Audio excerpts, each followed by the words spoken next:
Bueno, pues llevamos 7 semanas ya realizando nuestros directos en red. Muy buenas tardes a las charlas que venimos realizando en Granada Digital desde hace, como decía, 7 semanas y creciendo, ¿no? Y creciendo, donde intentamos cada semana poder dar un pasito más y pasar de diferentes charlas con gente de todo tipo que ha pasado por Granada Digital a intentar buscar eventos como este o como el que tuvimos el miércoles pasado, intentando buscar sobre todo una forma un poco más profesional de poder tratar diferentes temas, ¿no? Y ese es el caso que nos trae hoy, ¿no? Nosotros intentamos renovarnos ofreciendo un producto nuevo a nuestra audiencia y sobre todo adaptarnos a lo nuevo que nos da Internet, ¿no? Que nos da unas posibilidades tremendas, ¿no? Hoy tenemos un evento muy especial, un evento relacionado con el mundo de la salud, que es lo más importante que hay en la vida, es la salud. Y es un evento donde los protagonistas que nos acompañan hoy, los expertos que nos acompañan, trascendemos un poquito de lo que significa Granada y nos vamos y damos un salto y nos traemos a 4 grandes expertos a nivel nacional.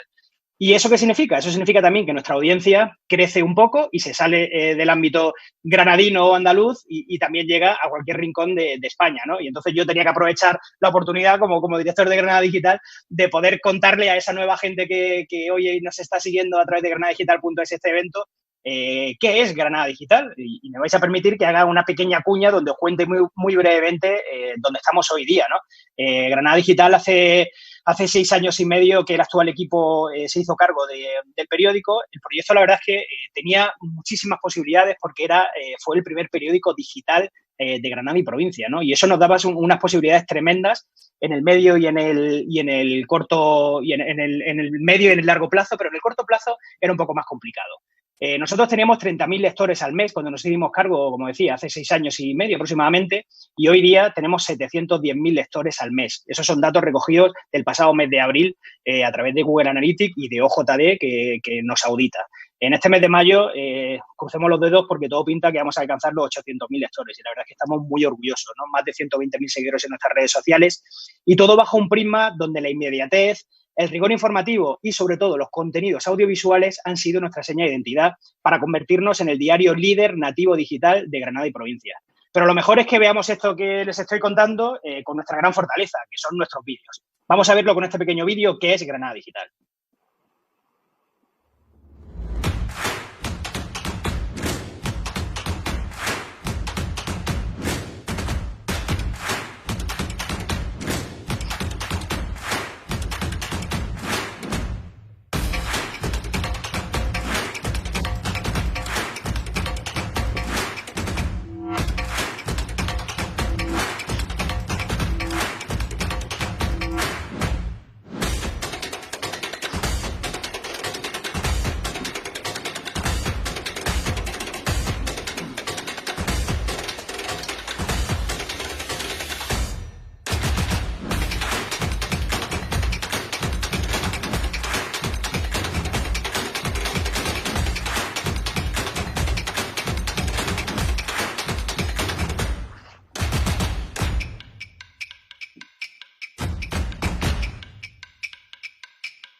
Bien, pues eso somos hoy día y cosas como este evento que hemos organizado hoy son las que hacemos.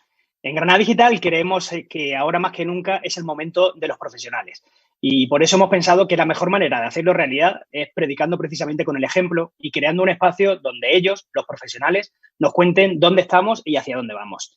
El evento lo estáis siguiendo a través de granadigital.es y a través de nuestra página de Facebook.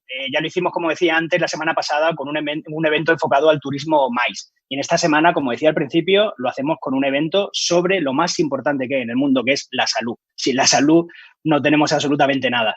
Para ello, nos aprovechamos de esa posibilidad, como decíamos, de poder traspasar fronteras y nos tenemos a 4 grandes expertos sanitarios, de los más reputados de nuestro país, a los cuales le damos la bienvenida a Granada Digital y le decimos que muchísimas gracias por estar con nosotros. Salvador Díaz Lobato, Santiago Melón, Julio Mayol y Manuel Molina Muñoz. Bienvenidos a Granada Digital a los 4. Claro, muchísimas gracias. Vamos a comenzar, si os parece, contando un poquito sobre vosotros. Digo un poquito porque cuando os pedí que me pasarais un avío sobre las cosas que habéis hecho, bueno, era muy largo eso. Había hecho muchas cosas y muy buenas, y entonces voy a reducir un poco con vuestro permiso. Comienzo por Salvador Díaz Lobato. Salvador es malagueño, es licenciado en Medicina, neumólogo, doctor en Medicina y Cirugía por la Universidad Autónoma de Madrid. Ha trabajado 15 años en el Hospital Universitario La Paz, pasando después al Hospital Ramón y Cajal, donde ha trabajado otros 15 años, siendo profesor asociado en Ciencias de la Salud en la Universidad de Alcalá. Dedicado toda su vida al estudio y tratamiento de la insuficiencia respiratoria, hace un año aproximadamente pasó a ser el actual director médico de Osimesa Nippon Gases Healthcare, manteniendo actividad clínica como neumólogo en el Hospital HLA Universitario Moncloa y de docente como profesor asociado de Medicina en la Universidad Europea. Muchas gracias por estar aquí, Salvador. ¿Qué tal? ¿Cómo te encuentras? Nada, muy bien, muchas gracias. Un placer compartir este evento tan interesante que habéis organizado en Granada Digital y que seguro va a tener un éxito espectacular, con la profesionalidad y la organización y el mimo con lo que la habéis desarrollado. Bueno, muchas gracias. Oye, Salvador, ¿cómo estáis llevando por Osimesa Nippon Gases toda esta situación que estamos viviendo? ¿Cómo la estáis afrontando? Bueno, la actividad de Osimesa Nippon Gases es una de las que han sido consideradas esencial dentro de la pandemia, ¿no?, por las autoridades sanitarias. Y es decir, que no nos hemos aburrido, como te puedes imaginar, en esta situación. Al revés, ha habido un incremento de la responsabilidad, porque hay que tener en cuenta que nosotros teníamos alrededor de 300.000 pacientes entre España y Portugal, con terapias respiratorias domiciliarias, y que ha habido que mantener este tratamiento en estos pacientes y además en un entorno de mayor seguridad, si cabe, dadas las condiciones, ¿no?, de la pandemia. Hay que poner encima de la mesa que Osimesa Nippon Gases es uno de los principales productores de oxígeno y productos sanitarios en nuestro país. Por lo tanto, en una situación en la que el requerimiento de oxígeno medicinal se ha multiplicado por N, hemos tenido una actividad superior al 300% de la habitual, pues te puedes imaginar que ha sido también una tarea de loco. Y luego, por último, para terminar de completar el panorama de tranquilidad o nerviosismo dentro de la empresa, pues ha surgido todo el tema de sanitarizar y medicalizar un montón de situaciones, de escenarios, de instituciones sanitarias, pero también un reto especial, las no sanitarias. Y ha sido Vox Populi en los medios de comunicación y la medicalización de residencias de mayores, de hoteles, de pabellones de feria, de polideportivos. Es decir, que en estos 2 últimos meses hemos tenido un poco más de movimiento de lo habitual. Más adelante entraremos en profundidad, Salvador, para que nos cuentes sobre todo lo que tiene que ver con la relación entre el COVID y los pulmones, que al final eso está muy relacionado con la labor que realiza día a día. Julio Mayol es profesor titular de cirugía de la Universidad Complutense de Madrid y director médico de Hospital Clínico San Carlos. Podéis ver a Julio de forma bastante recurrente, tanto en informativos como en programas de actualidad, en La Sexta, en Antena 3, y hoy lo vemos ahí que se nos ha ido a una playa de Maspalomas. ¿Cómo estás, Julio? ¿Qué tal? Hola, muy bien, Manu. Pues nada, un placer estar con vosotros y con tan buena compañía en esta conferencia, en este nuevo formato para comunicarnos y para comunicar, porque una cosa es la distancia social y otra la distancia física. Yo creo que hemos traducido mal el concepto anglosajón y lo que deberíamos es fomentar más distancia física en estos momentos y menos distancia social. Los seres humanos somos seres profundamente sociales, nuestra especie es la más social de todos los grandes simios y, desde luego, si no estamos conectados, nos resulta mucho más difícil responder a retos del tamaño de que probablemente para nuestra generación sea lo más importante que ha ocurrido y esperemos que vaya a ocurrir en el futuro. Completamente de acuerdo, somos seres sociales, Julio. No sé si luego entraremos en profundidad también contigo para que hablemos tanto de desescalada junto con el resto de compañeros como la parte de prevención, que es una parte fundamental que yo creo que nos puede dar claves importantes, pero solo como una pincelada. Una playa como esa de Maspalomas, ¿tú crees que este verano podremos ir y recuperar sensaciones y poder estar allí y ejercer como seres sociales que somos? ¿Cómo lo ves? Pues va a ser difícil, no todo el mundo en las mismas fases y eso va a desescalarse de manera diferente y probablemente zonas con menor densidad, y parece que los alemanes están deseando ir a Canarias. Nosotros no sé si lo tendremos tan claro. Los alemanes van a crear pasillos especiales para ir tanto a las Baleares como a Canarias, lo cual resulta muy importante, tanto Baleares como Canarias, para nuestro país, que en gran medida depende de un sector tan relevante como es el turístico. Yo espero que haciendo esfuerzos, que siendo rigurosos y sobre todo, como hablábamos antes, teniendo sentido común, todos podamos beneficiarnos de una desescalada que rompa las siguientes olas de este tsunami. Esto no es un conflicto bélico, esto es un tsunami con olas recurrentes.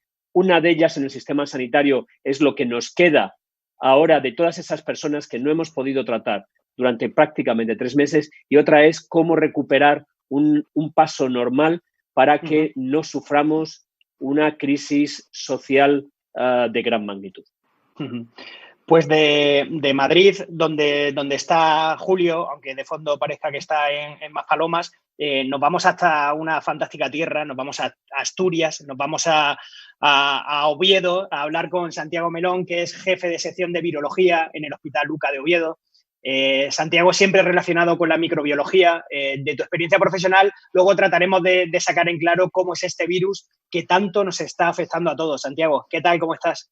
Hola, ¿qué tal? Muchas gracias por invitarnos, Manu. Muchas gracias por... No solamente yo no vengo solo como Santiago Melón, sino como representación de mi equipo, de la gente que trabaja conmigo. Y es un placer y un honor que os acordéis de nosotros a 1000 kilómetros de distancia, sobre todo teniendo gente en Granada muy buena en microbiología y que seguro va a poner su granito de arena para que seguro paséis a la fase 2 enseguida y paséis todos juntos y empecemos a hacer una vida más o menos normal, ¿no? Y que podamos ir con Julio a Maspalomas, ¿no? Si puede ser, ¿no?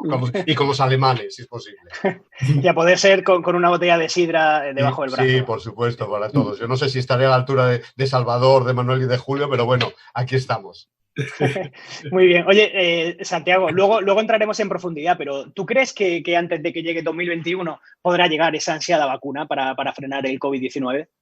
No sé si antes, pero bueno, se están haciendo pasos bastante agigantados en esto. Lo que yo, quizás, poniendo un poco de duda, a lo mejor lo que no sé es si llegará ese segundo pico. Vamos a ver si realmente llega o no llega. Pero bueno, a lo mejor si llega, si tenemos la vacuna para ese momento.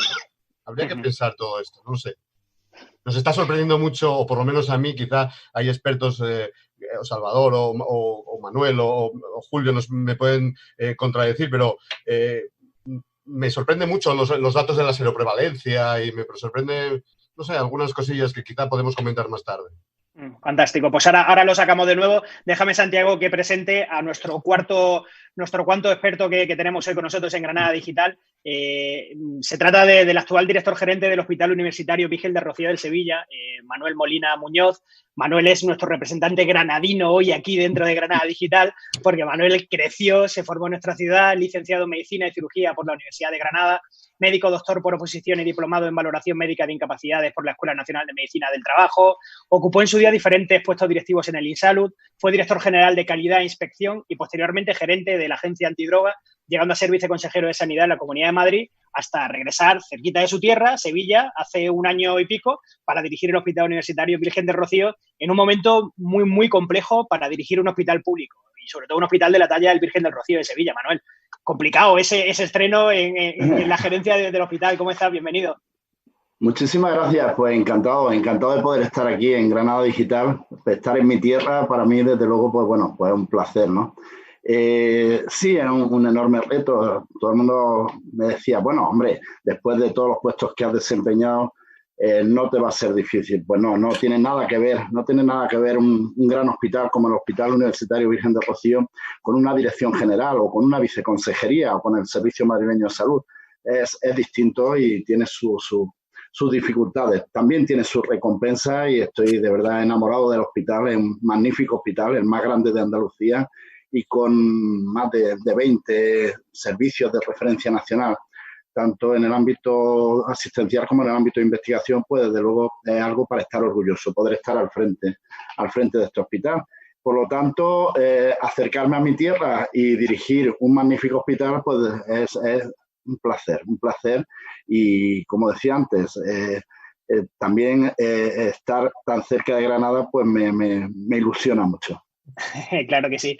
Pues hablaremos un poquito más adelante de cómo será el futuro de la sanidad pública, a ojos de Manuel también, el futuro o el presente, porque ya lo decimos nosotros en el título de nuestro evento, que la pandemia, si ha conseguido cosas, una de ellas es que de repente lo que era el futuro ya ha pasado, ya el futuro ya pasó y estamos en el presente y continuamente en el presente porque todo va muy rápido. Bueno, como le decía al principio, la idea de esta charla es, a través de nuestros expertos, ser capaces de hacer el recorrido del virus desde el momento en el que surge, con la microbiología, pasando por el principal órgano dañado o uno de los principales, como es el pulmón, haciendo hincapié en la parte de prevención, que entendemos que es fundamental, que es clave, que es fundamental y que puede suponer en la sanidad del presente y del futuro de este país, ¿no? Entonces, yo creo que por colocar el inicio nos podríamos ir con Santiago y que comencemos con Santiago como ese punto de partida, como virólogo y llevando una dirección tan importante en el UCA de Oviedo. Santiago, ¿cómo es el virus y por qué es tan dañino realmente? Cuéntanos, por favor. Bueno, solamente apuntar que quizás el virus no sabemos si es tan dañino o no, y quizá la única característica importante es que es nuevo, ¿no? Porque otros miembros de la misma familia, pues los hay muy dañinos, como ya sabéis, el MERS y el SARS, y esto ya estaréis cansados de escuchar todos esos nombres, y otros que no son tan dañinos, ¿no? Otros que nos encontrábamos habitualmente en cualquier laboratorio de microbiología o de virología y que diagnosticábamos y que sí que relacionábamos con patología respiratoria y en muchos de los casos con pacientes inmunodeprimidos, lo que no está dando tanto este nuevo virus, ¿no? Entonces, yo creo que la patogenicidad aquí está asociada a la novedad, sobre todo a la novedad, ¿no? Y sí se podía pensar que podía ser más dañino que otros virus por ser un virus específico, su genoma ARN, que le permite mutar más, cambiar más, ser más difícil de controlar, pero es un ARN muy largo, de 30.000 pares de bases, eso es larguísimo para un virus ARN, con lo cual las mutaciones no van a ser tan importantes. Entonces, quizá yo lo único que puedo decir de la peligrosidad del virus es la novedad, el que estamos en una población completamente virgen ante el virus y que va a infectar a cualquier persona y que cualquiera va a poder desarrollar síntomas, pero también que mucha gente va a poder controlar esos síntomas. Ya ves que algunos países apostaban por la inmunidad de grupo y otros no apostamos por la inmunidad de grupo, pero como decía antes, cuando veo los datos de seroprevalencia, pues siendo un virus dañino y haciendo los estragos que hizo, no creó tanta transmisión como no se transmitió tan rápidamente como pensábamos, ¿no? Estábamos en unos 5 o 10% cuando pensábamos que había 10 o 20 veces más de lo que estábamos encontrando hace un mes en los laboratorios, ¿no? Entonces, bueno, la verdad es que todavía queda mucha incertidumbre en cuanto a su peligrosidad. Peligrosidad, por supuesto, en un grupo muy concreto o muy claro, ¿no? En la gente mayor y sobre todo en la gente mayor con algunas características especiales, ¿no? Pero por el virus en sí, pues se parecen más a los coronavirus más normales que a los coronavirus más graves, ¿no? Aunque desgraciadamente está teniendo una letalidad más cerca del SARS-1, de ese coronavirus que en algún momento determinado sí nos puso los pelos de punta, ¿no? Entonces, no sabría contestar realmente cuál es su peligrosidad o hasta dónde llega, ¿no? No sé, quizá posiblemente en los años venideros, pues quizás nos acostumbremos a vivir con él y sea uno de esos otros virus que también provocan infecciones respiratorias y que también nos van a dar problemas, ¿no? Sí, porque parece claro que el virus no va a desaparecer. Es decir, que el virus ha llegado para quedarse y para convivir con nosotros y que se incorporará dentro del resto de virus a los que estamos acostumbrados, ¿no, Santiago? Sí, parece que sí. Todo apunta a que sea así, ¿no? A que realmente no es un virus que solamente tengo una apetencia por un tipo de receptores especiales que solo lo hay en una serie de personas o por un grupo de personas en concreto, sino que afecta a toda la población y se quedará posiblemente. Tendremos que aprender a convivir con él y tendremos que proteger precisamente a las personas más vulnerables, ¿no? O en los sitios más vulnerables, ¿no? Pero también tenemos que recordar que el 90%, 85-90% de la población infectada se recuperó, incluso gente mayor. Entonces, tenemos la parte negativa de la mortalidad o de haber afectado o haber tenido una transmisión muy rápida en algunos colectivos, pero también la parte positiva de realmente que hemos podido con él, o sea, que el organismo realmente se defiende ante este virus. Y si pensamos en términos de ecología, nadie viene a matar a su huésped, ¿no? Entonces se supone que el virus se adaptará mejor, ¿no? Y nosotros nos adaptaremos a él, ¿no? Julio, la prevención entendemos que está una de las claves para evitar esa expansión del virus, ¿no? Es una primera fase de detección donde reside gran parte del porcentaje de éxito que tengamos, ¿no? Eso es fundamental. Bueno, es la clave del éxito. Santiago sabe mucho más de esto, es virólogo, pero evidentemente si solo afecta a un 10% de la población, imaginemos Madrid, 6.500.000 habitantes, eso quiere decir 650.000 personas. Si de esas un 2% fallecen, son 13.000 personas.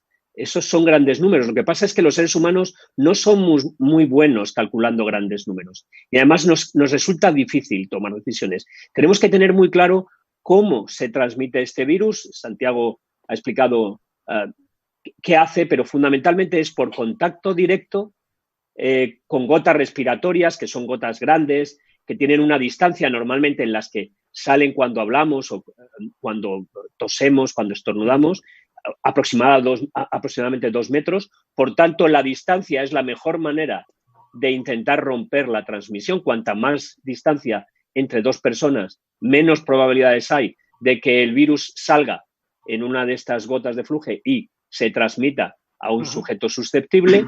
Por otro lado, como sobrevive en superficies, en materiales, la limpieza de las manos, el no tocarse la cara, el desinfectar aquellas superficies donde puede haber estas gotas que hayan caído, que el virus sobreviva durante un cierto tiempo, para evitarlo, la higiene es fundamental. Distancia e higiene con soluciones con jabón, agua, jabón, lavarse mucho y también soluciones alcohólicas. Por ejemplo, una cosa que utilizamos mucho los cirujanos, se utiliza mucho en los hospitales y como la clorhexidina, no funciona. Son otro tipo de sustancias. Entonces, es muy importante distancia y lavarse, higienizarse, no tocarse la cara, la nariz y los ojos.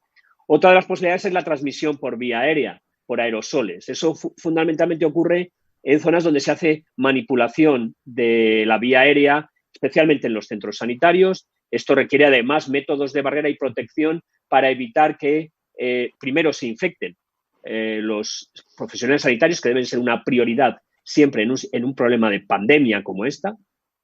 Y segundo, métodos de barrera de los ciudadanos con dos tipos de barreras esencial. Y podemos entrar en mascarillas, de qué tipo de mascarillas, pero básicamente las mascarillas quirúrgicas lo que hacen es proteger a los demás de mí, mientras que las mascarillas FFP2, FFP3 lo que protegen es al que las utiliza, al profesional, fundamentalmente a las personas más susceptibles de lo que les pueda llegar. Por tanto, sentido común, seguir las recomendaciones que nos da la autoridad sanitaria, y lo que parece que no se transmite, aunque han aparecido virus en heces, es por vía oral fecal. Algo que preocupaba, de momento no hay ninguna evidencia de que esto se esté produciendo y, por tanto, aparte de las medidas que podemos tomar individualmente, porque en ausencia de vacuna cada uno de nosotros es su propia vacuna, lo siguiente es lo que tiene que hacer la autoridad sanitaria cuando, con criterios epidemiológicos de contactos en su entorno o con criterios clínicos y analíticos, existe la sospecha de que alguien pueda tener una infección. En estos casos, evidentemente, hay que intentar aislar, confinar a aquellas personas que están sufriendo una sospecha. Después se puede confirmar mediante los test analíticos disponibles, fundamentalmente la PCR, la reacción de la polimerasa en cadena, y proteger siempre, una cosa muy importante, porque ahora se ha quedado un reducto de virus en la sociedad y fundamentalmente las instituciones sanitarias, proteger a los profesionales sanitarios por dos razones. primero, evidentemente, como todos los ciudadanos. Segundo, porque están sometidos a un mayor riesgo y porque se pueden convertir, si no les protegemos, además de en víctimas del virus, en vectores para seguir transmitiendo la enfermedad. Hablaba, Julio, justo de la mascarilla, ¿no? A partir de mañana ya entra Real Decreto donde ya va a ser obligatorio el uso de las mascarillas. Eso ha sido algo controvertido inicialmente dentro de los diferentes dictámenes que ha ido sacando el gobierno. Al principio no eran obligatorias, eran recomendadas. Ahora ya a partir de mañana jueves ya sí que lo son obligatorias. Claro. ¿Qué lectura haces tú ahí, Julio? Pero Fernando Simón ha terminado explicándolo. Probablemente nos ha faltado explicarlo mejor. Las medidas que uno toma deben ser factibles. Y ha habido un momento, y lo explicaba Fernando Simón, en el que no había posibilidades de ofrecer una determinada medida. Pero eso conviene explicarlo muy bien y desde el principio. Y ha salido en una rueda de prensa a decirlo. Evidentemente, para una enfermedad como esta, cualquier método de barrera que disminuya la posibilidad de que estas gotas salgan y contaminen a otros, o de que, en el caso de mayor riesgo, de aerosoles especialmente, los que portan las mascarillas no se contaminen y, por tanto, se infecten, es esencial. Pero eso hay que contarlo, y hay que contarlo muy bien. Hay que dedicar tiempo a contarlo.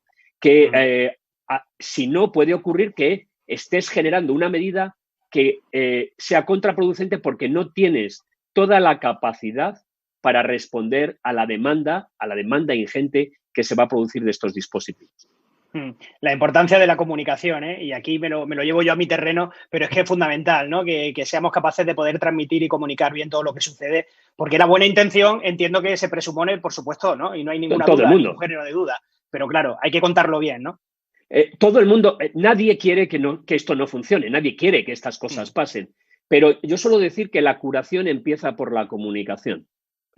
Totalmente. Y si no analizamos eso bien, podemos, algo que para un debate científico puede ser totalmente aceptable, eso cuando se tiene que transmitir a 45 millones de habitantes o a 47 millones de habitantes, puede ser no tan sencillo. Complicado. Si no hemos sido capaces de prevenirlo y nos ha atacado ya, porque las diferentes medidas que tenemos que llevar a cabo, pues por diferentes circunstancias no hemos sido capaces de poder evitar que el virus llegue a nosotros, pues aparece el pulmón y aparece como uno de los órganos que más acusa este COVID-19. Salvador, ahí tú sabes mucho de pulmón y con el trabajo que realizas en Osimesa Nippon Gases, ¿por qué? ¿Cómo afecta al pulmón y qué relación tiene el pulmón con el COVID? Bueno, si no hacemos las cosas bien, como ha explicado Julio, y te llevan las manos a la cara, a la boca, pues los virus van a entrar en contacto con las mucosas, ¿no? En el interior de la garganta, y ahí empieza ya el virus a replicarse, a multiplicarse. Y a partir de ahí, la entrada en el pulmón, como todos los virus respiratorios, pues encuentran un camino fácil y en el cual pues, el organismo intenta poner todos los mecanismos de defensa a sus guerreros para intentar evitar el daño, minimizar el daño en lo posible. Y si esto no se consigue, pues el virus termina penetrando en el torrente sanguíneo, ya ocasionando todos los daños y toda la afectación fundamental. Pero la batalla tiene lugar en la puerta de entrada en el organismo, en el pulmón, en los alvéolos. Cuando esto empezó, como decía Santiago también, lo más importante aquí es que estamos aprendiendo todos los días qué es lo que está ocurriendo. No sabemos mañana qué nueva noticia o qué nueva información nos va a hacer cambiar lo que estamos diciendo hoy. Pero en un primer momento todos decíamos, esto es como la gripe. Es como una gripe, parece que la contagiosidad es más baja, que la mortalidad es más baja, que no tiene nada que ver con el SARS o con el MERS, y empezamos pensando que los pacientes iban a tener fiebre, tos seca, cansancio, y que la mayoría de pacientes, como luego se ha constatado, el 80-90% de los pacientes pasan un cuadro leve o incluso de forma asintomática, ¿no? Hemos estado también dándole muchas vueltas en los medios a los portadores asintomáticos, a pacientes que pueden transmitir la enfermedad en un momento determinado sin tener la enfermedad, sin ser conscientes de que la tienen. Han ido añadiéndose otros síntomas que parecían que orientaban más, sobre todo a la hora de diferenciar este cuadro de otros cuadros, de otros procesos respiratorios, que si la pérdida del gusto del olfato, que si el dolor de garganta, el dolor de cabeza y así. Lo que hemos visto es que un porcentaje pequeño, pero no por ello poco importante, ha desarrollado, ha hecho que en esa batalla que se está produciendo en el pulmón, el organismo lance, por decirlo así de una manera didáctica, todos los guerreros posibles, eso que también hemos llamado en los medios tormenta de citoquinas. Es decir, ha habido una cantidad ingente de células y de moléculas, partículas inflamatorias, antiinflamatorias, que al final han terminado haciendo daño al propio pulmón más allá del propio virus. El virus no da bocaos en las células pulmonares para generar el daño, ¿no? Sino que el virus quiere progresar y las defensas que el organismo pone a esa disposición pues son las que terminan generando esto que se llama tormenta de citoquina, y a partir de ahí hemos visto que el pulmón entraba en una situación que desde un punto de vista médico llamamos distrés, pero que es lo que ha puesto en jaque al sistema sanitario. En un primer momento hemos pensado que este distrés, esta falta de oxigenación tan brutal que tenía el organismo al ser el pulmón incapaz de poder conseguir ese oxígeno del aire que respira, que entra en él, pues ha sido necesario compensarlo con oxigenación, con sistemas de oxigenación y al final con intubación y ventilación mecánica con respiradores en la UBI.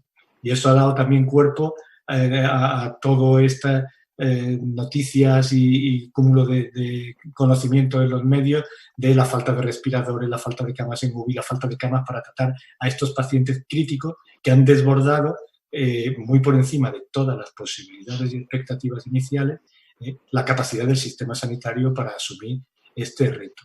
Hemos dicho en un primer momento que los niños no se afectaban, hasta que se empezó a describir el famoso Kawasaki, una complicación que ya se ha establecido en relación con el COVID-19, que también hace que algunos niños, sobre todo los menores, terminen en las unidades de cuidados intensivos con problemas no directamente relacionados con el pulmón, ¿no?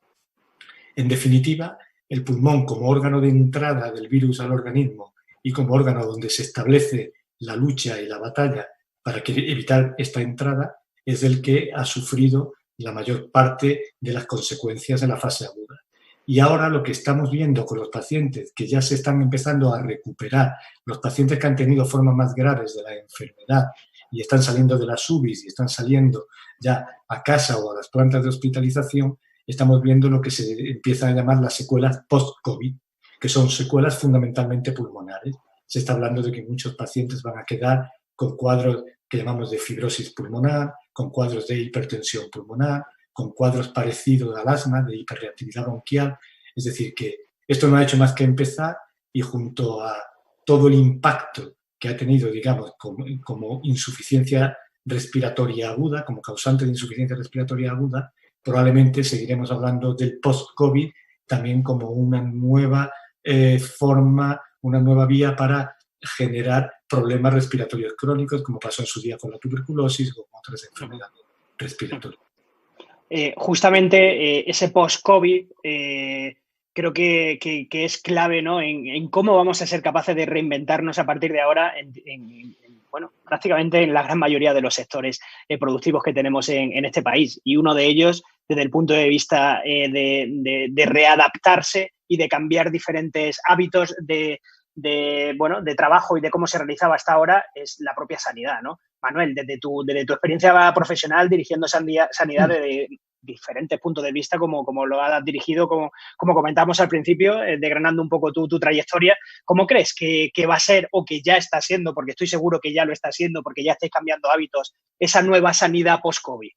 Sí, pues yo creo que toda crisis trae también oportunidades. Siempre se ha dicho que las crisis son momentos de hacer cambios importantes. Yo creo que lo primero que tendría que transmitir es que, bueno, hemos tenido la suerte o la anticipación. Yo creo que en Andalucía en general, en Sevilla, que es donde yo he estado gerenciando este hospital, pues el tener todas estas noticias, todos estos datos, todo lo que era seroprevalencia, puntos de mayor contagio, donde se producían los picos, tanto en el ámbito de China como posteriormente Italia, y luego también, pues yo realmente he estado en contacto permanente con Madrid, ¿no?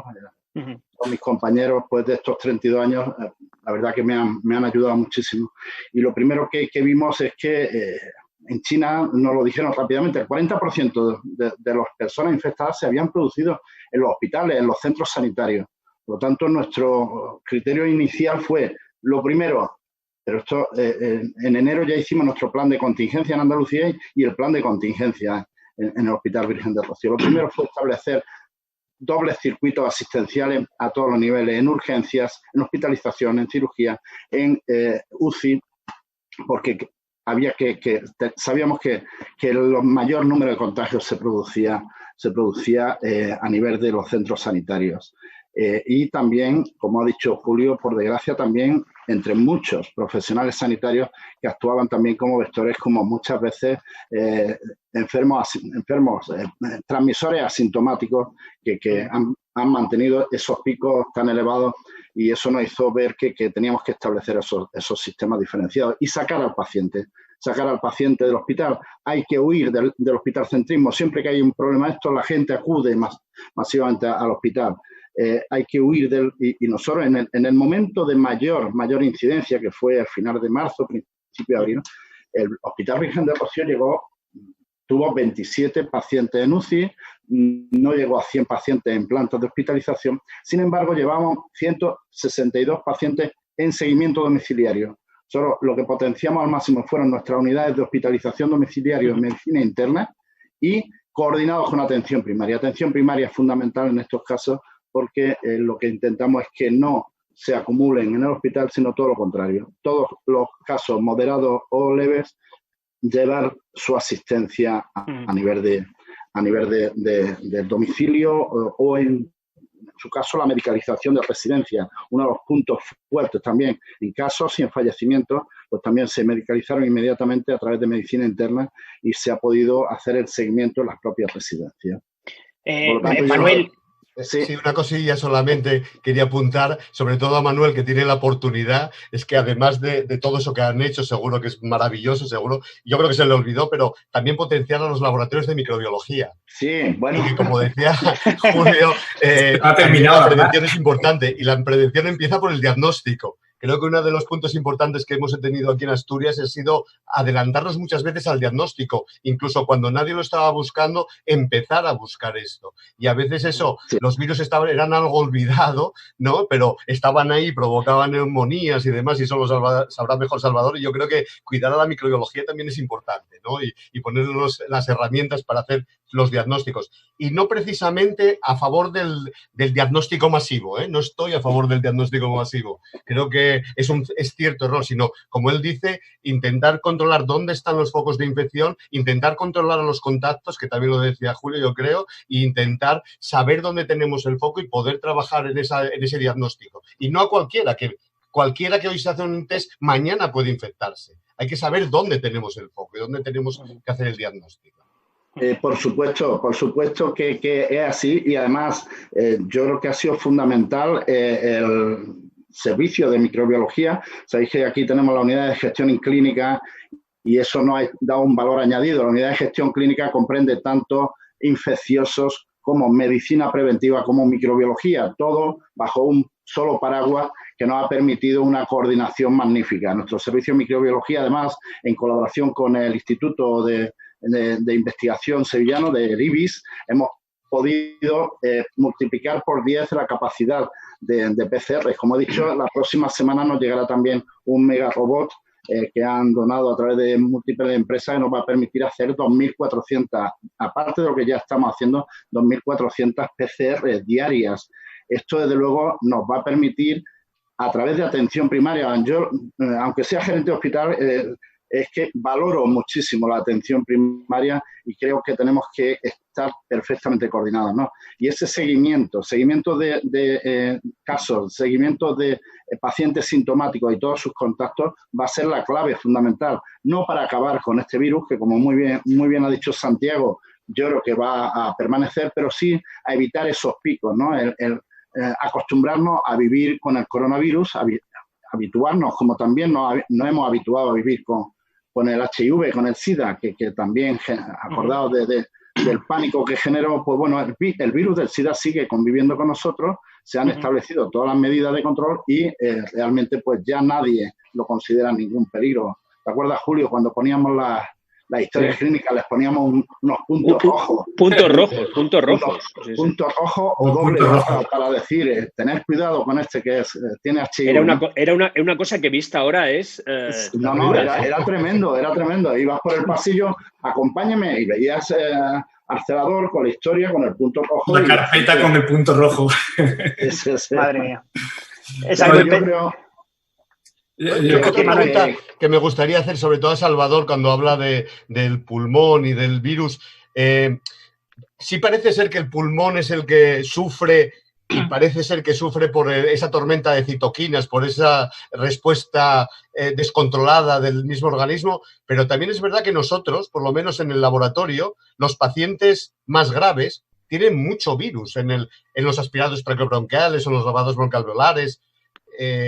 Puede ser que el virus llegue, haga el daño, provoque la tormenta y se vaya, pero realmente nosotros lo encontramos. ¿Será realmente la tormenta de citoquinas o será el virus?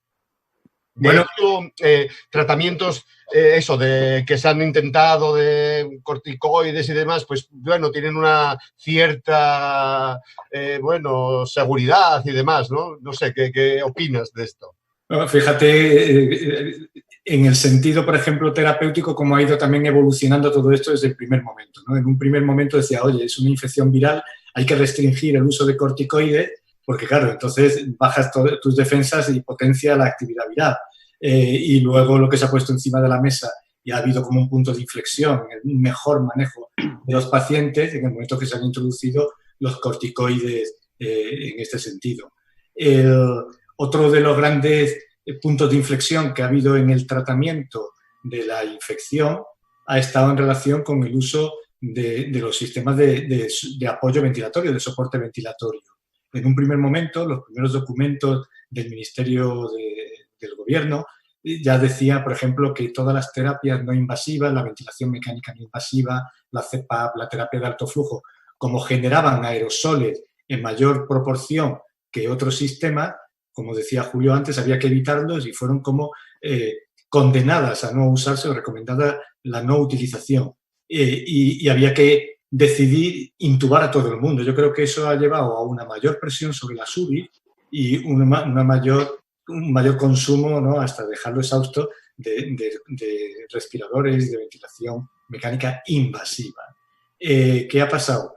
Que cuando se han podido empezar a analizar los resultados de este tipo de estrategia terapéutica, se ha visto que la mortalidad de los pacientes que ingresan en UBI es mucho más elevada que lo que se tratan con terapias no invasivas. Y ahí ha habido otro punto de inflexión.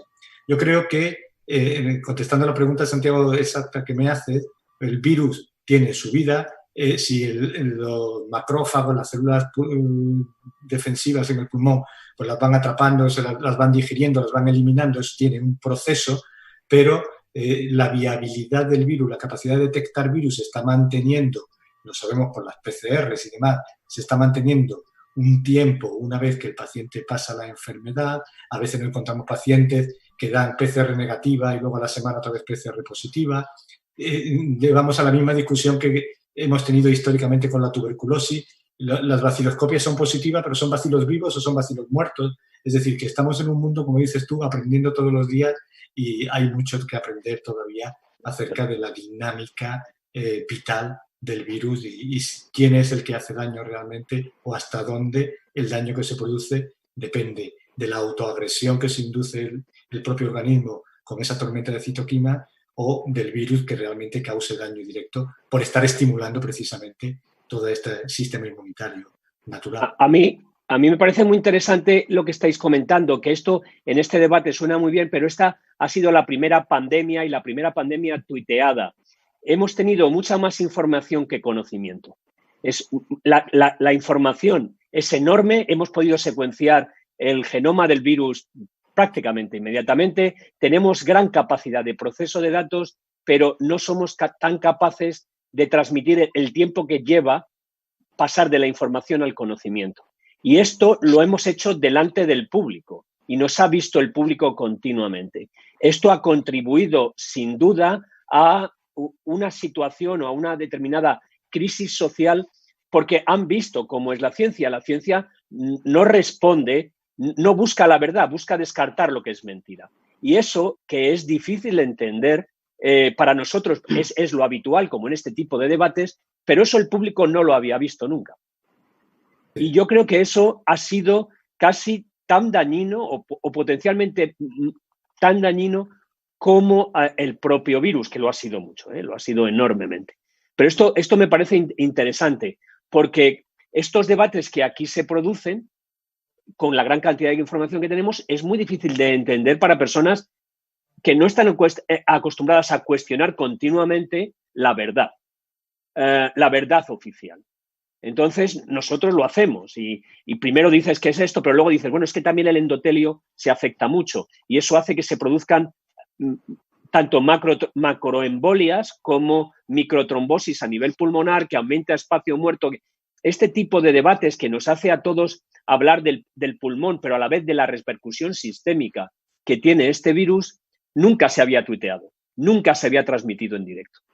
Y esto es algo que nos debe llevar a pensar que este tipo de debates, igual que sacó Manolo antes, claro, esto no es la primaria contra el hospital, contra el laboratorio de microbiología, esto es un continuo. Esto no es el fracaso esto no es una crisis sanitaria, esto es una crisis de sistema, es una crisis social, que va desde la toma de decisiones cuando saltan las alertas en China hasta el fracaso en la identificación y aislamiento de pacientes portadores o vectores no sintomáticos. Y esto me parece muy importante porque también ha señalado una falta de liderazgo en pensamiento científico muy importante, que ha hecho que todos los países, o gran cantidad de países occidentales, hayamos fracasado a la hora de tomar decisiones, porque claro, es que esto ha afectado a Madrid, pero ha afectado a Londres, a Milán, a Nueva York. Claro, lo de la línea está muy bien, pero no es suficiente. Julio, Salvador, Manuel y Santiago, dejadme que haga un inciso, porque hablamos del directo y justamente el directo, estamos emitiendo en directo y es un medio de comunicación digital y nos da la posibilidad de que de repente ahora nos toque a la puerta una persona y diga, oye, que quiero pasar y que quiero saludar a los expertos, y esa persona, en este caso no es cualquiera, es el alcalde de la ciudad de Granada, que lo tenemos aquí con nosotros y que ha querido pasarse por aquí para poder saludaros, sobre todo a vosotros cuatro como expertos. No sé si tenemos por ahí a Luis Salvador, alcalde de Granada. Hola Luis, ¿qué tal, alcalde? Hola, buenas tardes. En primer lugar, pues un saludo a todos y deciros que independientemente del motivo del por qué se realiza, digamos, esta sesión de expertos que estáis, este panel que estáis trabajando, pero decir que, bueno, que la tecnología demuestra que permite el poder desarrollar un evento de estas características, estar fantásticamente coordinado por un medio de comunicación y sobre todo que sean temas de máxima actualidad con expertos y que al mismo tiempo puedan ser abiertos para que accedan muchas personas a poder conectarse. Y me habían dicho que os hiciera una pregunta. Yo inicialmente no pensaba hacerlo, pero voy a aprovechar que estáis y que de verdad sois expertos y os la voy a hacer, porque esto es algo que yo he dicho ya también en algún sitio, ¿no? Todos sabéis que desde hace muchos años, o sea, mirando los problemas que podían tener los estados y sobre todo siempre desde la filosofía, no en este sentido sanitaria, sino más de conflicto, ¿no? Se empezaron a trabajar terrenos como pueden ser, por ejemplo, el tema de la inteligencia económica, ¿no? Donde al final los servicios de inteligencia de los estados trabajaban mucho por ver cómo la propia economía podía al final condicionar, digamos, el mundo que tenemos y por tanto incidir y verlo como una posible incluso intento de agresión para el que tenían que estar preparados. Hemos visto también que los ejércitos se empezaron a preparar también para todo el tema de la guerra híbrida y por tanto también empezaron a trabajar el tema de la ciberguerra, todo el tema de lo que tiene que ver con la tecnología y con el uso que se da, ¿no? Pero sorpresivamente para mí se ha trabajado muy poco cuando el hecho de que surgiera una pandemia de estas características no es un tema de ciencia ficción, es un tema que yo mismo escribí una novela que leyó Manu Bayona, Jacal Rey, donde ya hacía una simulación muy parecida de lo que hoy está pasando, simplemente que en un thriller sobre un tema de un atentado terrorista, ¿no?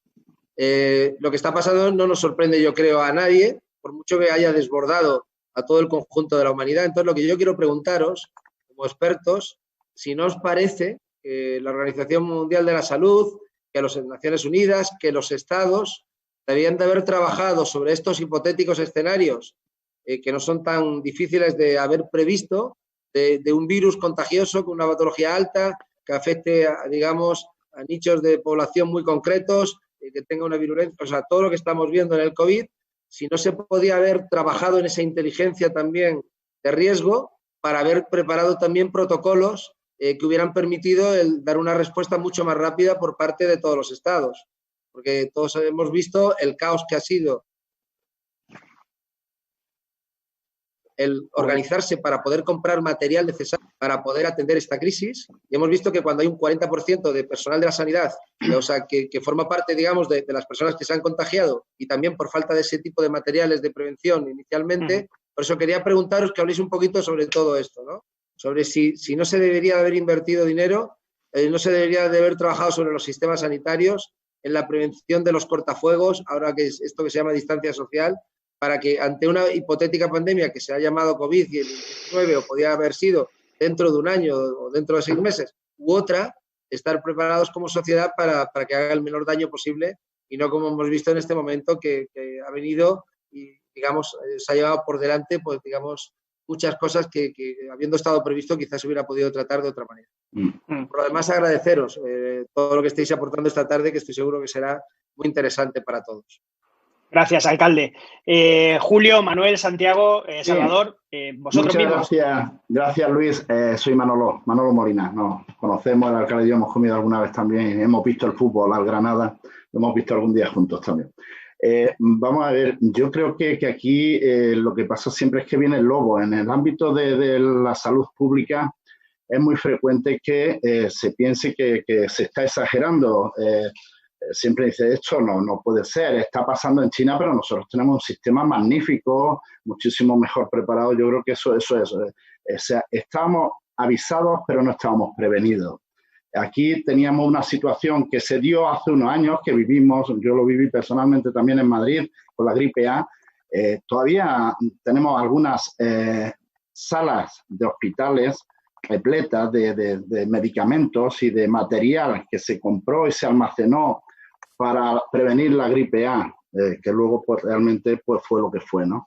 Yo creo que es que se estaba pensando exactamente igual y no habíamos previsto esta explosión tan rápida que se produjo. Quizás lo más llamativo fuera Madrid, pero también Castilla-La Mancha, también en Rioja o en Cataluña, ¿no?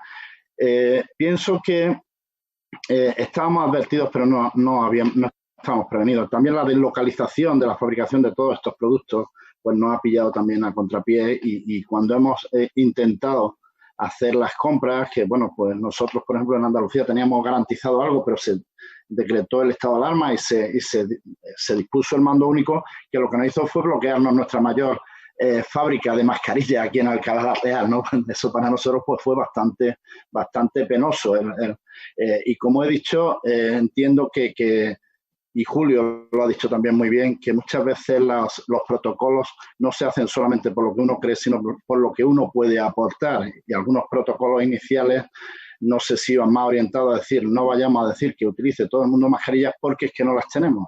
Y por eso hemos tenido que ir adaptando los protocolos a la realidad de nuestra posibilidad de compra, de adquisición de productos.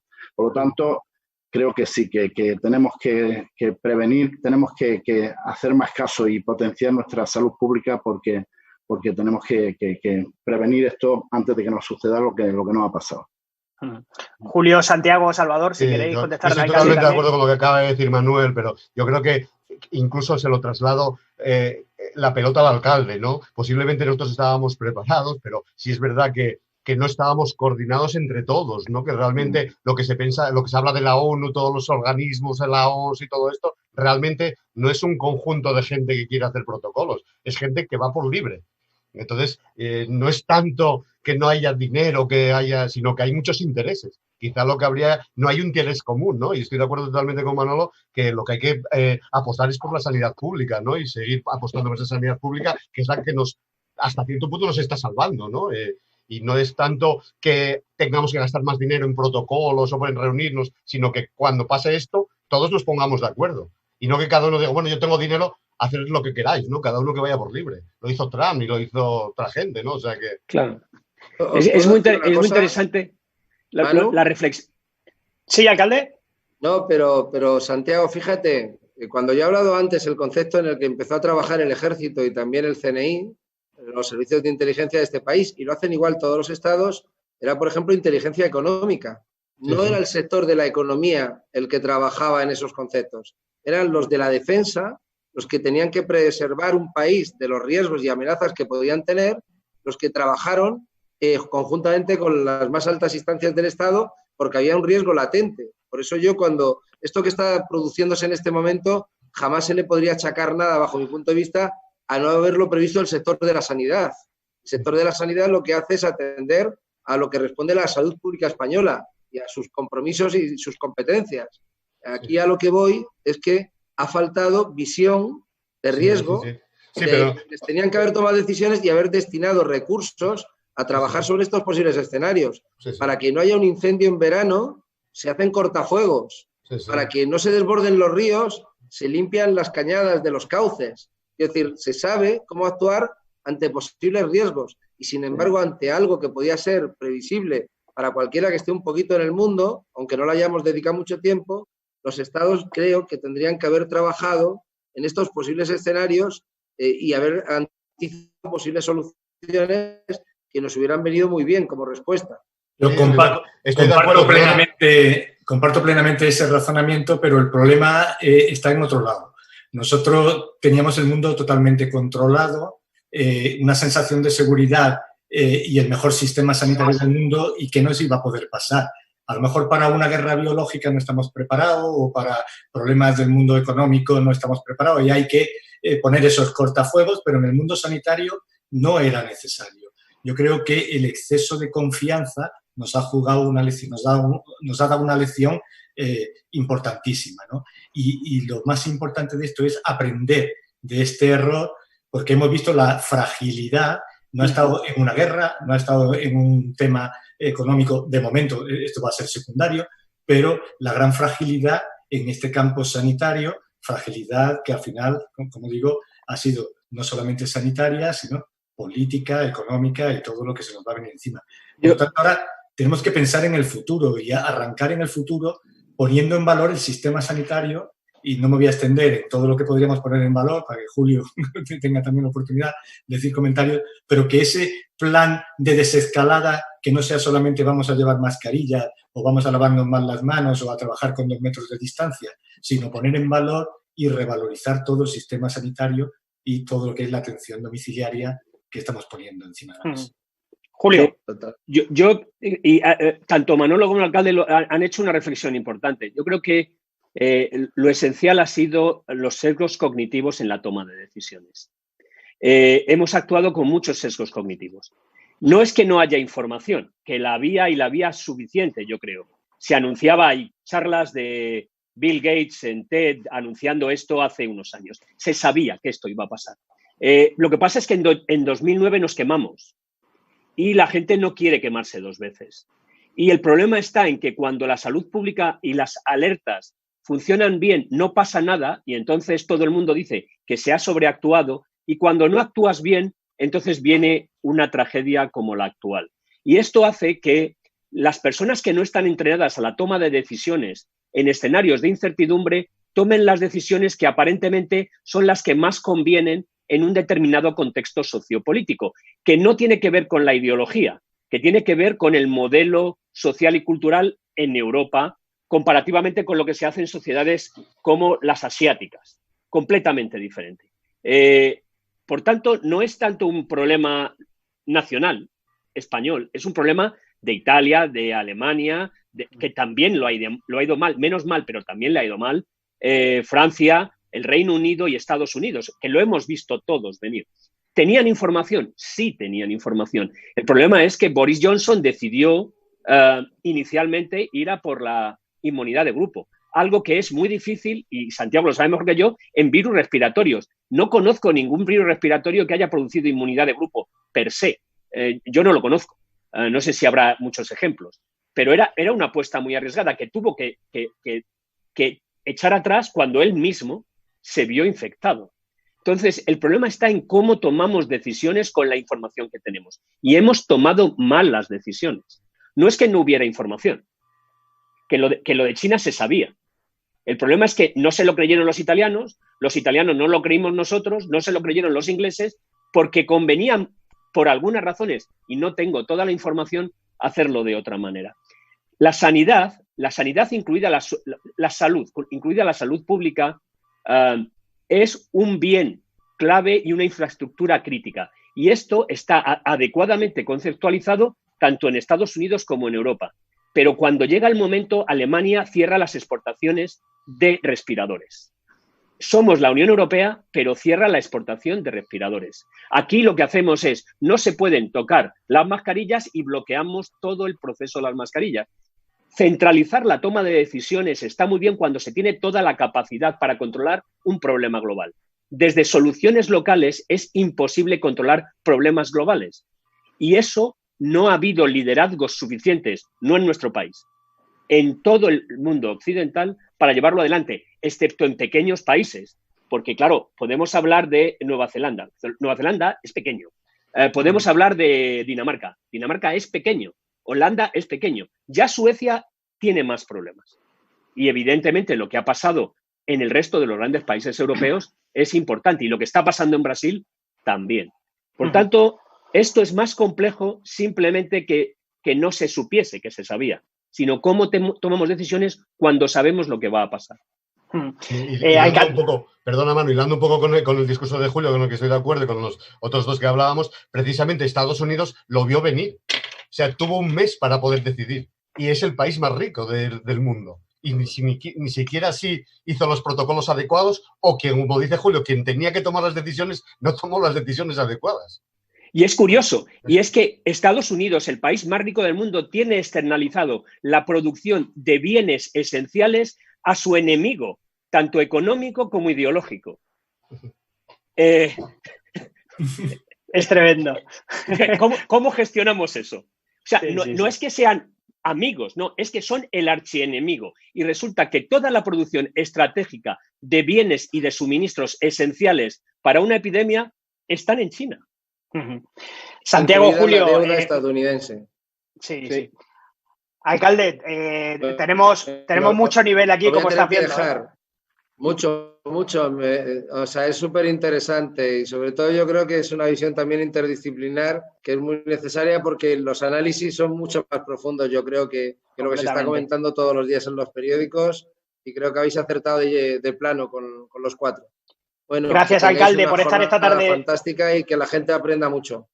Gracias, alcalde. Un abrazo. Gracias por estar con nosotros. Un abrazo fuerte a todos. Nos vemos. Un abrazo. A ver si pronto podemos jugarlo en el fútbol. Y comiendo. Sí, nos vemos. A ver el Granada. Tenemos el Betis Granada. A ver si nos vemos en Sevilla. Un abrazo. Gracias al alcalde de Granada que ha sacado 15 minutitos para acompañarnos hoy y estar aquí con nosotros. Se lo agradecemos porque las agendas son complicadas. Precisamente por un problema de agendas, hoy va a acompañarnos también el delegado del Gobierno de la Junta de Andalucía en Granada, Pablo García, pero el presidente de la Junta de Andalucía ha hecho una convocatoria, tienen reuniones internas y no ha podido estar con nosotros, pero el delegado sí que ha querido mandarnos un mensaje para daros la bienvenida también a Granada a vosotros, que aunque Manolo es de Granada, pero Julio, Salvador y Santiago no, y era un poco la idea, ¿no? Entonces, vamos a ver un pequeño vídeo que nos ha mandado el delegado del Gobierno de la Junta de Andalucía. Hola, buenas tardes.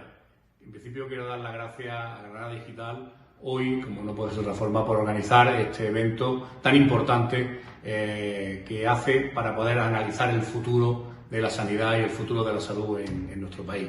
Yo quiero disculparme por no poder estar ahí, aunque sea virtualmente, no poder estar con vosotros esta tarde porque tengo otras obligaciones y otras responsabilidades. Estamos ahora mismo con la fase de desescalada y estamos con la aplicación de del pase a la fase 2 y estamos con varios vídeos y tengo otra videollamada en estos mismos momentos intentando ayudar para que Granada pueda pasar a esa fase 2. Yo quiero dar las gracias a Granada Digital. Granada Digital está haciendo un gran esfuerzo en estas semanas, estos meses, para continuar con un periodismo de investigación, un periodismo de adaptación de las noticias y de la actualidad. Y como no, yo he participado en algunos de los foros que han tenido, donde yo quiero dar las gracias a Manu Mayor y al resto de compañeros que forman parte de Granada Digital por esa labor tan importante que están haciendo, transmitiendo los mensajes y haciendo que la ciudadanía pueda estar enterada de todo lo que está ocurriendo en estos días. Hoy es una mesa y en este caso quiero dar las gracias a las 4 personas que también acompañan hoy a Manu, a Salvador Díaz, el director médico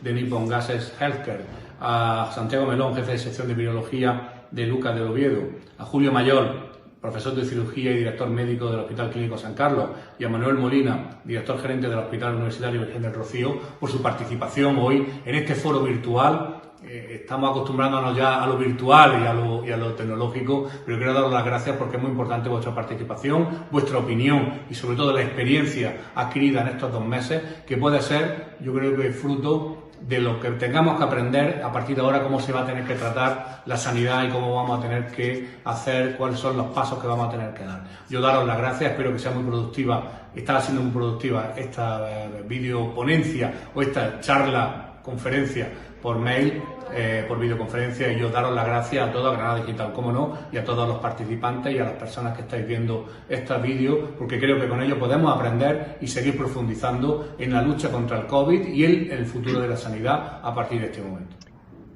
Bueno, pues esas eran las palabras del delegado de Gobierno de la Junta de Andalucía aquí en Granada, Pablo García. Le agradecemos sus palabras. Vamos pasados de tiempo ya, son las 8:06. Teníamos una escaleta súper medida, como decía Salvador. Oye, esa profesionalidad que estáis haciendo, pues estoy quedando regular, Salvador, porque son las 8:07 ya y nos estamos colando ya de tiempo. Vamos a pasar a ver un poco y a tantear cómo están en las redes sociales y cómo está la gente respirando con nuestro evento y con lo que estáis contándonos a todo el mundo que está siguiendo el evento. Y damos paso a nuestra compañera, a Patricia Vázquez de Granada Digital, que va a hacer un recopilatorio con alguna pregunta que han dejado la gente a través de redes sociales para que contestéis vosotros. Patricia, hola, ¿qué tal? Hola, buenas tardes, Manu. Hola, buenas tardes a todos. La verdad es que a través de redes sociales ha habido un montón de comentarios, la charla está siendo muy interesante y bueno, pues eso hace que la gente se anime a preguntar muchas cosas que a pesar de que los expertos, tanto Fernando Simón como Salvador Illa, como muchos expertos están casi a diario en televisión explicando esas dudas, pues todavía quedan algunos puntos que hay que resolver. Ante todo, es verdad que nos han llegado un montón de comentarios mandando el apoyo a los profesionales sanitarios, que muchos de ellos se han dejado la vida en su lucha contra el coronavirus, contra el COVID-19 y bueno, pues a todos ellos y a sus familias también hay muchos seguidores que les mandan su apoyo. Como digo, hay muchas preguntas, vamos a intentar resolverlas todas. En primer lugar, nos preguntan ¿por qué ninguna autoridad, por qué creen ustedes que ninguna autoridad internacional supo advertir lo que iba a pasar? Yo voy a trasladarle estas preguntas a Santiago y a Salvador, por ejemplo, para que nos hagan su valoración al respecto. No sé, si empiezo yo, perdona Salvador, que empiece desde el punto de vista virológico, pues no, quizá no teníamos todos los datos que nos estaba dando China o los datos que nos llegaban era sobre casos muy concretos, no era la gran transmisión que se dijo después, ¿no? Parecía que no era esa gran transmisión. De hecho, China siguiendo dando datos todavía mucho más bajos de lo que después nos encontramos en la realidad en Europa. No sabemos si es porque realmente eran así o porque se descontroló después el virus. Desde el punto de vista vírico, tengo que decir que el virus viene a ser el mismo. Sí parece que lo que había llegado aquí a Europa era algo más agresivo, pero después esto se desechó también, ¿no? Parece que se está desechando. Entonces, no sabemos por qué las autoridades no pusieron antes, no sé, las medidas oportunas, pero también lo que decía antes, yo creo que era Manolo, decía, o Julio decía, poner 2 veces en poco tiempo a la gente en el estado de alarma, pues es difícil, ¿no? Y no creo que no fue intencionadamente, fue desconocimiento total. Insisto en lo que dije antes, yo creo que el exceso de confianza y el que nadie podía prever que esto iba a pasar. Yo he estado pasando consulta hasta la primera semana de marzo sin ningún tipo de protección, es decir, pasando una consulta de neumología donde venían todos los pacientes con síntomas respiratorios, muchos de ellos. Entonces no sabíamos que era COVID ni de qué iba esto, porque era un problema que no tenía nada que ver con nosotros o como mucho en los hospitales. Yo he visto, al retomar la consulta ahora, después de un par de meses, pacientes que le dejé pedir una radiografía, por ejemplo, el 3 de marzo, y decir, no, doctor, estuve ingresado por COVID. ¿Qué es lo que ha pasado ahí? Ya te digo, a nivel personal, en mi actividad profesional, pero a nivel de decisiones, de toma de decisiones, era lo mismo. Cuando hablábamos con compañeros de diferentes hospitales, pues bueno, parecía. Todo cambió radicalmente cuando impactó en Italia, que el fin de semana negro italiano famoso, ya ese lunes amanecimos todos con otro pensamiento, ¿no? Con otra cosa en la cabeza, diciendo, joder, esto puede ser algo diferente al TAP. Las imágenes que habíamos visto en China, como las vemos tantas veces en televisión, que vemos atentados, vemos tsunamis, vemos 1000 catástrofes, y estamos insensibilizados hacia ese tipo de problemas en general, y yo creo que no le prestamos la suficiente atención. Yo recuerdo estar comiendo, cenando y viendo las imágenes en el telediario en Wuhan, fumigando las calles, y de hacer comentarios de, joder, qué exagerado, pero qué barbaridad, pero están poniendo trancas en las puertas de las casas para que la gente no salga, y lo veíamos todo en la distancia. Yo creo que ninguno de los que estamos aquí pensábamos en ese momento, vamos a trancar nuestras casas y vamos a quedarnos en confinamiento, ¿no? Totalmente. Hay otra duda que está muy generalizada, y es saber si una vez que se ha pasado el coronavirus, ¿es posible volver a pasarlo? ¿Se está totalmente inmunizado? ¿Hay probabilidades de que contagies a otras personas si tú ya lo has pasado? Y luego, ¿qué probabilidades hay de que surjan nuevos brotes por esta infección, por estos contagios de COVID-19? Vamos ahora, pues, para que Julio y Manuel también den su visión al respecto de estas preguntas. Bueno, Manuel, ¿quieres? No, Julio, venga. Vale. Santiago, y probablemente lo sabe mucho más que esto, pero sí. Vamos a ver, bien documentados casos de volver a infectarse después de haberse curado de una infección por coronavirus, por COVID, este SARS-CoV-2, no hay una gran cantidad, no hay una evidencia sólida que lo demuestre. Hay casos, como se ha mencionado antes, de personas que dan negativo y luego vuelven a dar positivo en la PCR, y todavía no está bien aclarado cuál es el mecanismo. Probablemente quedan restos de ARN, restos virales que no son infectivos. Pero casos claros de personas que vuelven a reinfectarse una vez superada la infección, no existe una gran evidencia, ni una evidencia que lo demuestre. Parece que la mayoría de las personas que están, la mayoría, no todas, pero la mayoría de las personas que han sido infectadas por el virus desarrollan una inmunidad que sabemos que, por lo menos a corto plazo, parece proteger.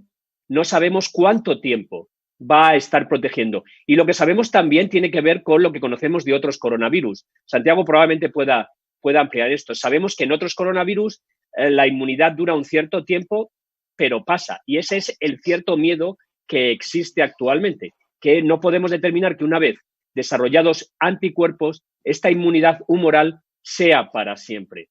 Y si el virus muta, ¿qué ocurre?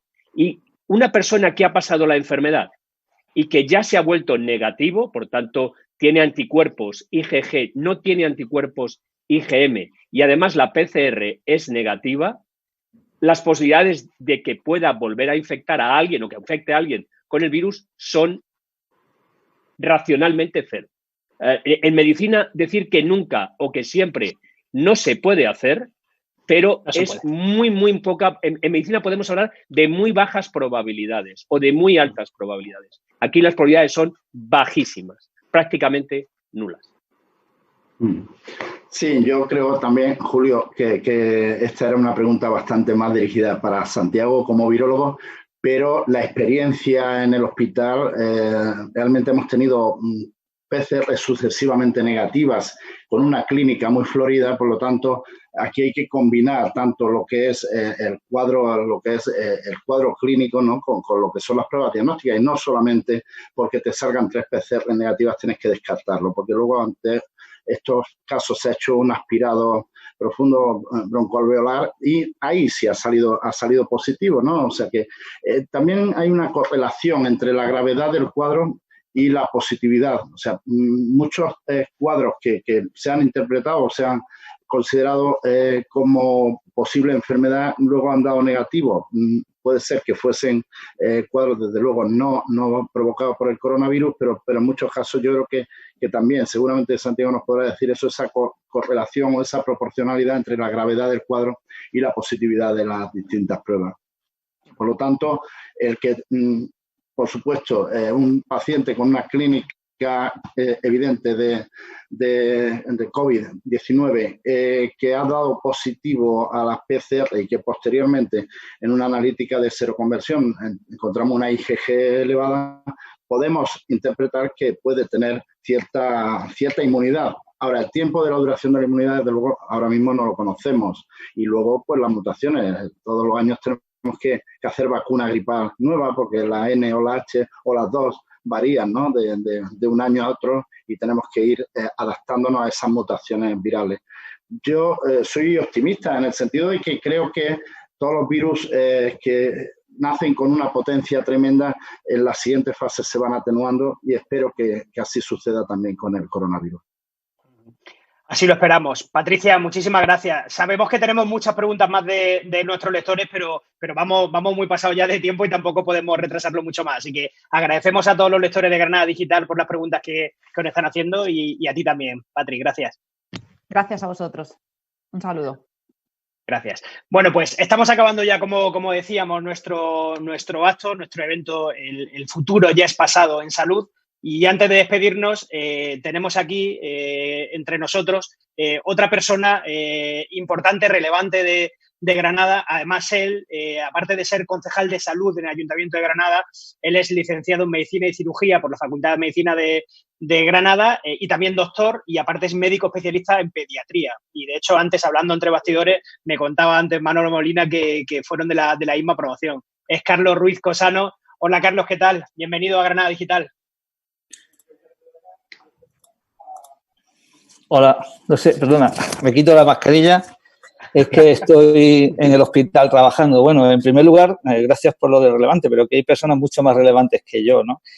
Y quiero empezar mi intervención agradeciendo a vosotros pues este tipo de actividades. Está claro que esta epidemia, esta pandemia ha hecho también que este tipo de comunicación se quede ya a partir de ahora, las videoconferencias, y espero que también en el ámbito técnico la telemedicina pues también se vaya desarrollando mucho más, puesto que va a ser una parte fundamental del futuro inmediato de la actividad médica. Quiero saludar a Manolo, lógicamente, porque no es que seguimos siendo compañeros de promoción, gracias a Dios tenemos una muy buena amistad, así como también con Javier de Teresa, al que conozco hace muchísimos años, y también está por aquí, he visto a José Luis Salcedo, que también le conozco de la época del hospital clínico y con todos ellos mantengo una muy buena amistad.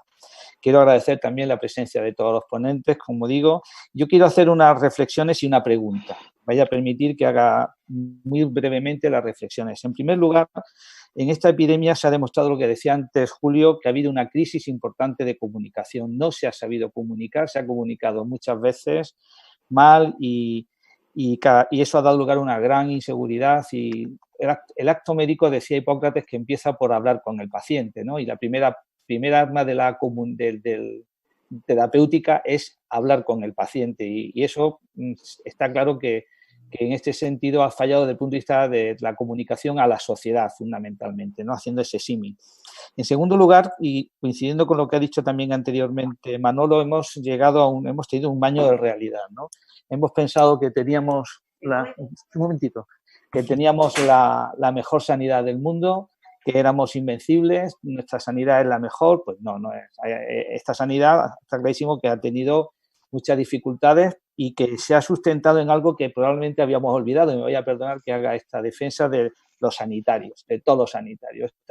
Esta crisis ha hecho que haya más de 40.000 sanitarios infectados, hayan fallecido sanitarios, y eso ha hecho que podamos tirar estos 2 meses y salgamos hacia adelante. Y hay que hacer un reconocimiento expreso de que la sanidad pública española está muy soportada por Es que tranquilo, las cosas del directo, tranquilo, estás trabajando. Bueno, estoy trabajando, sí. Entonces, eso hay que decirlo clarísimamente. En tercer lugar, la humildad.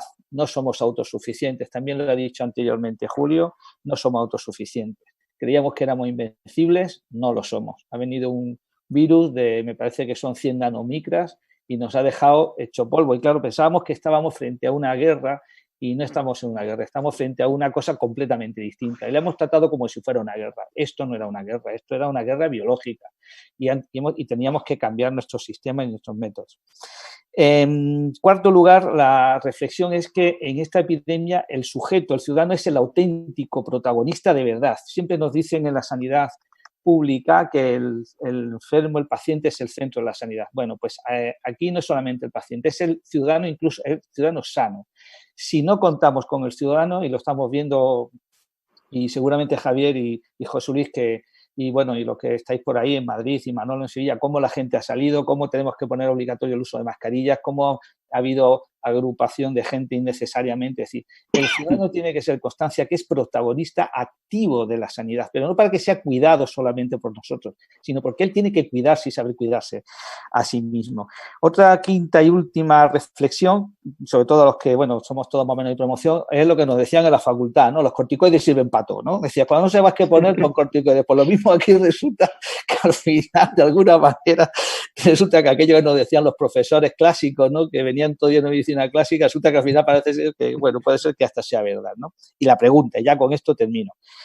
Y como pediatra que soy, que como veis estoy ahora mismo trabajando, aunque sea concejal, mantengo mi actividad profesional. ¿Cuál creéis vosotros es el mecanismo? ¿Por qué? O bien, por el cual los niños han tenido una incidencia mínima en relación a la población adulta. Las últimas cifras no llegaban a 300 o estaban en 300 y un poco más, ¿no? El número de niños afectados. ¿Por qué creéis vosotros, y esta pregunta a lo mejor pues la podéis contestar entre 2 o 3 de vosotros, ¿por qué creéis vosotros que la población infantil ha sido en esta situación ahora mismo, en este momento no sabemos lo que puede pasar, pero en este momento ha sido la menos perjudicada? De nuevo, muchísimas gracias Manolo por esta iniciativa y por supuesto pues encantado de que haya invitado al Ayuntamiento de Granada a participar en este encuentro. Muchísimas gracias a todos y un fuerte abrazo. Gracias, muchas gracias, Carlos. No podía ser de otra forma. Gracias. Pues, oye, contestar quien queráis. No sé si Santiago, en fin, quien queráis. Julio, Manolo, Salvador, quien queráis. Sí, apuntaría 2 razones que podrían tenerse en cuenta. Pasa en otros virus también que con la edad tenemos distintos receptores y el virus va a tener apetencia por unos receptores o otros. Y es verdad que en otras ocasiones, en otros incluso coronavirus animales, se ve que afectan de distinta manera a los animales recién nacidos que a los adultos. Eso puede ser una explicación. Y otra explicación puede ser que los niños, precisamente el virus quizás no sea tan agresivo y precisamente hayan respondido muy bien inmunológicamente. Por eso quizás el estudio sobre prevalencia nos va a dar más luces sobre esto, porque a pesar de que tenemos muy pocos niños y que ninguno se haya ingresado, posiblemente la tasa de infección haya sido la misma. Y posiblemente haya sido que esa respuesta inmunológica haya sido muy buena, ¿no? Y posiblemente no hayan sido también los activis de la transmisión como ocurren en otras infecciones respiratorias, ¿no? Quizá eso es las 2 explicaciones que yo podría dar. Fantástico. ¿Alguien quiere aportar algo más? Lo que ha preguntado Carlos. Avanzamos. Venga. Tenemos otra persona. Solo un tema que creo que es muy importante, el uso de los guantes. El uso de los guantes entre los profesionales que están acostumbrados es muy bueno, pero el uso de guantes en la población general no está aconsejado. Yo creo que he visto a Carlos tocarse la cara 6 veces con los guantes y era un poco regañarle que hay que tener cuidado porque el guante retiene también partículas virales. Estás en todo, Manolo, sí es cierto. Damos paso en este caso, quiere participar con nosotros del evento Joan Carles March. Joan Carles es codirector de la Escuela de Pacientes y profesor de la Escuela Andaluza de Salud Pública. Joan Carles, aparte, es colaborador de Granada Digital y tiene un blog con nosotros y gran amigo de la casa y un experto como vosotros también, y le agradecemos que esté aquí con nosotros. ¿Qué tal, Joan Carles? Muy bien, ¿cómo estáis? Julio, Manolo. Hola, ¿qué hay, Joan Carles? Los de Santiago no los conozco en persona, pero vamos, Julio y Manolo. La última vez nos vimos en Sevilla. Efectivamente. ¿Qué tal, Julio? Con tus playas. Muy bien, me alegro verte. No, yo una cosa. La última vez también nos vimos, Manolo, la última vez también nos vimos en Sevilla, Joan Carles. Sí, sí. Yo una de las cosas que digo, la culpa del cha-cha-cha. Yo lo digo porque una pandemia de este tipo a todos nos ha pillado desprevenidos y todos hemos cambiado de opiniones, de valoraciones en función de cómo ha cambiado la evidencia, ¿no? Y eso creo que es una de las cosas que hay que tener en cuenta, ¿no? Y segunda cuestión, yo creo que si vamos un poco atrás, ¿por qué nos ha llegado esta situación? Desde mi punto de vista, lo marcaría porque probablemente pensábamos que éramos los mejores, lo habéis dicho, y probablemente nos equivocamos en una cosa, en despreciar algo, la salud pública.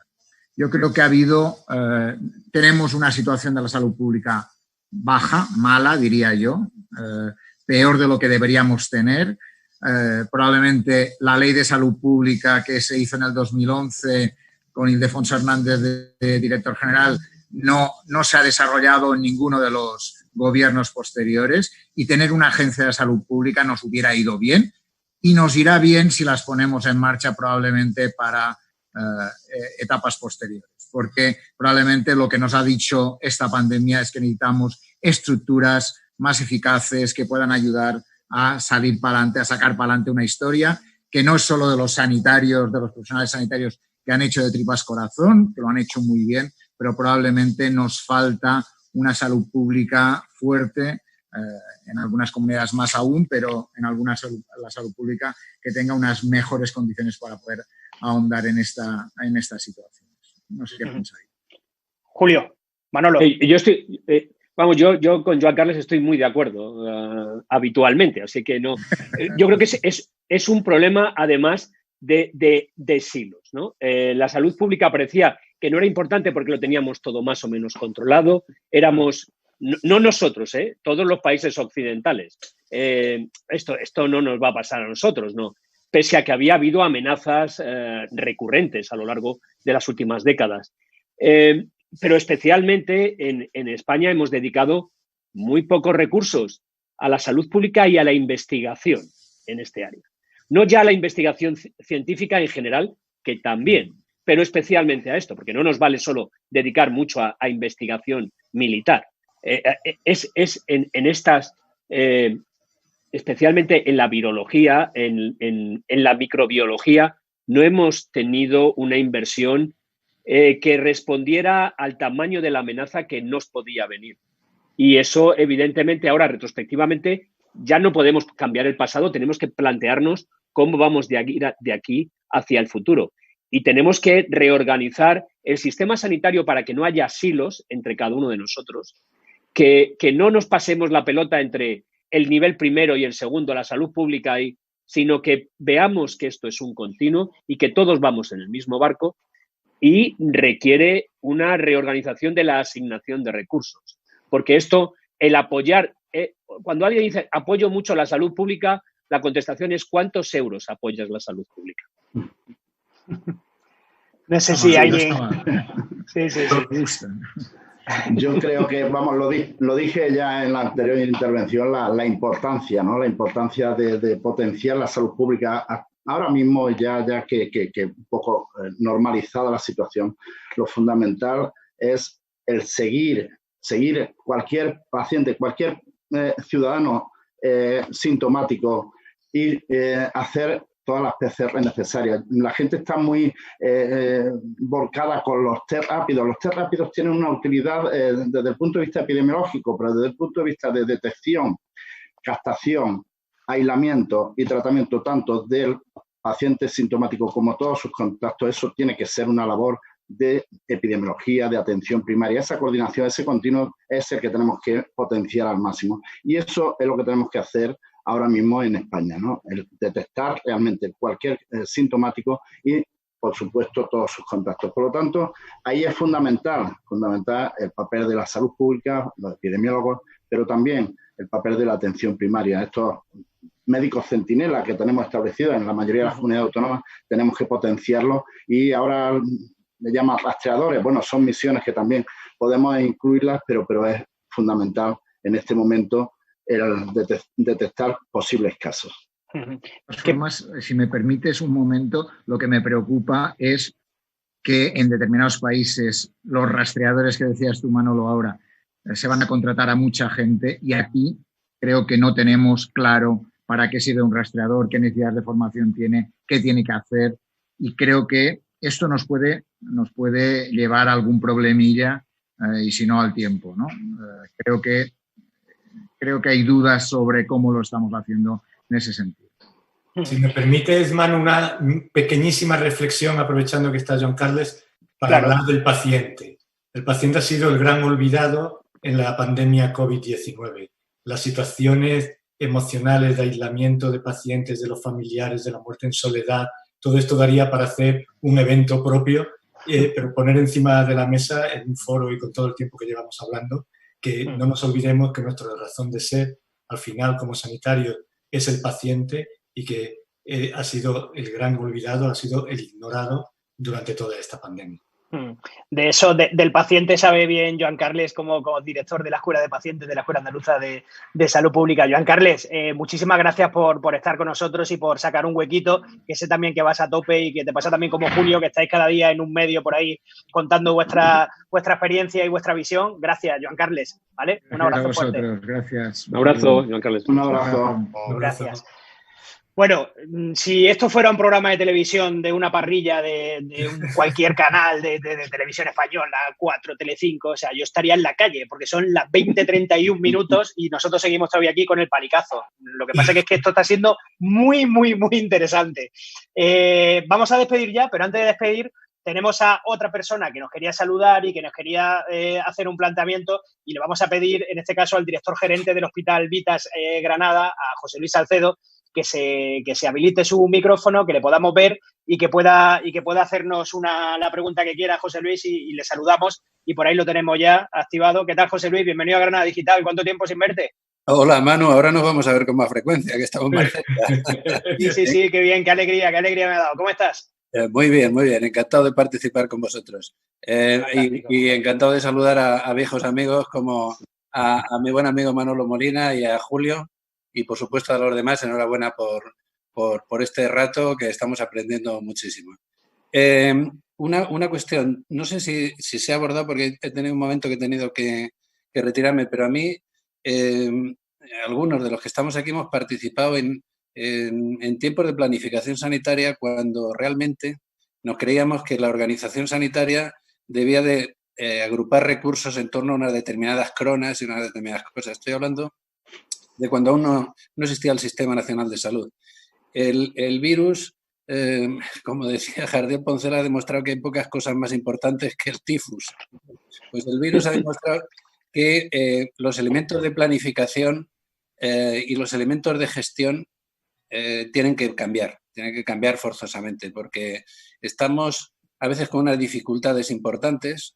Decía Manolo Molina el hecho de lo importante que es la primaria y lo que nos está costando coordinarnos a los hospitales con la primaria, pero hay otro factor que nos ha puesto en evidencia el virus. Estamos haciendo unas proyecciones que van por comunidades autónomas, que van por áreas sanitarias, cuando ya sabemos que el virus no respeta esos límites. Y nos está costando, o nos ha costado demasiado, la coordinación y la integración de todos los dispositivos sanitarios.